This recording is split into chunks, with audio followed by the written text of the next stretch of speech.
Hey guys, Fix Alex here. Today I'm gonna show you how to remove airbag on your Honda Civic. This is 2019 model.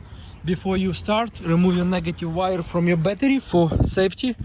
So that's the tools, little pig tool and Torx Tori bit to remove those two bolts which located on the sides, on the both sides of your steering wheel. So remove those two bolts and then you're gonna be able to remove your airbag. On the back of your airbag it's going to be 3 connectors.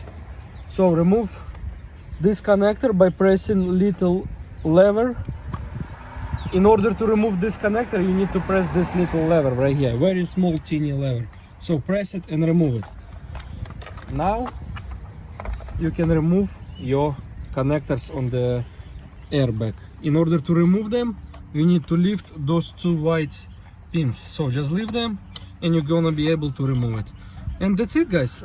Thank you guys for watching. Please subscribe to my channel and comment what else should I record next. Thank you. Bye.